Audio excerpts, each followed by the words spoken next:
تنوین کے بعد ان 15 حروف میں سے یعنی حروف اخفا کے 15 حروف میں سے کوئی ایک بھی حرف آ جائے تو نون ساکن کی آواز کو ناک میں لے جا کر ناک میں آج ہم لوگ نون ساکن کا دوسرا قاعدہ پڑھ رہے ہیں. کتنا؟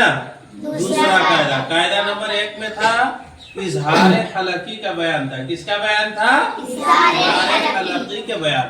آج ہم لوگ اخفا کے بیان کو پڑھیں گے. کس کے بیان کو؟ اخفا حقیقی کے بیان کو پڑھیں گے. سمجھے؟ دیکھیں یہ دو زبر دو زیر دو پیش. دو زبر دو زیر دو پیش کو کیا کہتے ہیں؟ تنوین کہتے ہیں. اور جس نون پر جزم ہو اس کو کیا کہتے ہیں؟ ساکن والا حرف کہتے ہیں. تو کہتے ہیں کہ دو زبر دو زیر یا دو پیش ان تینوں کے بعد. سمجھے نا؟ دو زبر دو زیر دو پیش کے بعد یا تو نون ساکن کے بعد ان 15 حروف میں سے کوئی ایک بھی حرف آ جائے. 15 حروف میں سے کوئی ایک بھی حرف آ جائے تو وہاں کیا کر کے پڑھیں گے؟ اخفا کر کے پڑھیں گے. کیا کر کے پڑھیں گے؟ اخفا کر کے پڑھیں گے. اخفا کس کو کہتے ہیں سمجھیے. اخفا کہتے ہیں ناک میں آواز کو لے جا کر ایک الف کے برابر کھینچ کر پڑھنے کے اخفا کہتے ہیں. کیا کہتے ہیں؟ اخفا. ایک ہوتا ہے گننا اور ایک ہوتا ہے اخفا. بات کو دھیان سے سنیے گا. ایک گننا ہوتا ہے اور ایک ہوتا ہے اخفا.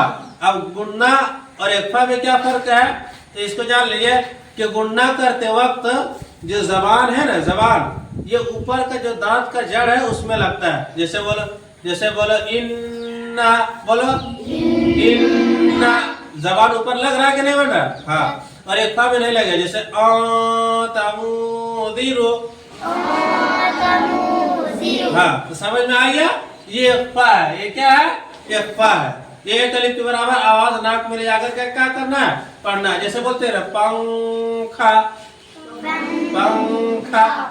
زبان اوپر سٹ رہا ہے نہیں سٹ رہا ہے؟ سٹ رہا ہے نہیں سٹ رہا ہے. اخفا میں زبان اوپر نہیں سٹ رہا. تو سمجھ میں آ گیا اخفا اور گننا میں فرق ہے. سمجھ میں آ گیا. ہاں اگر اخفا میں زبان اوپر نہیں سٹتا ہے اور گننا میں زبان کیا ہوتا ہے؟ اوپر سٹتا ہے.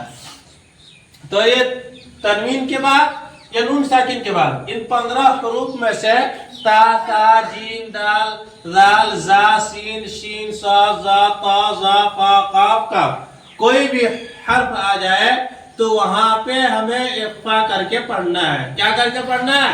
اخفا کر کے پڑھنا ہے. یعنی ناک میں آواز کو لے جا کر چھپا کے پڑھنا ہے ایک الف کے برابر. کتنا؟ ایک الف کے برابر. جیسے یہاں ہے من دخلہ. کیا ہے؟ دیکھیں یہاں کیا ہے؟ نون ساکن. کیا ہے؟ نون ساکن. نون ساکن کے بعد کون سے حرف آیا؟ دال. 15 حرف میں سے دال ہے کہ نہیں ہے؟ ہاں 15 حرف میں سے دال یہاں آیا ہے. اس لیے اس کو کیا کریں گے؟ اخفا کر کے پڑھیں گے. کیا کر کے پڑھیں گے؟ اخفا کر کے پڑھیں گے. دخلہ کتاب فیہ. یہاں ہے تو یہ کیا ہے؟ با کے اوپر کیا ہے؟ دو پیش کے تنوین ہے. کیا ہے؟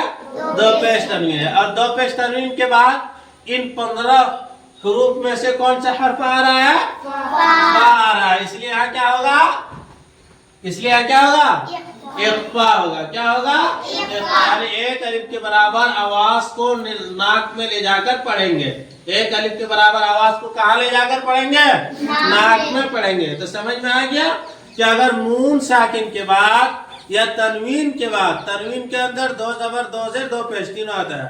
نون ساکن کے بعد یا تنوین کے بعد ان 15 حروف میں سے یعنی حروف اخفا کے 15 حروف میں سے کوئی ایک بھی حرف آ جائے تو نون ساکن کی آواز کو ناک میں لے جا کر ناک میں چھپا کر پڑھیں گے. کتنا دیر تک چھپا کے رکھیں گے؟ ایک الف کے برابر. اخفا کی مقدار کتنا برابر ہوتا ہے؟ ایک الف کے برابر. اور اخفا اور گننا میں فرق ہوتا ہے. اخفا میں زبان جو ہے اوپر نہیں سٹتا ہے.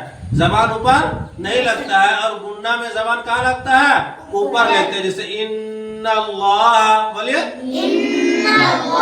لگ رہا کہ نہیں لگ رہا؟ لگ رہا. پنکھا لگ رہا؟ زبان اوپر لگ رہا نہیں. مدخلہ لگ رہا ہے زبان اوپر. بولا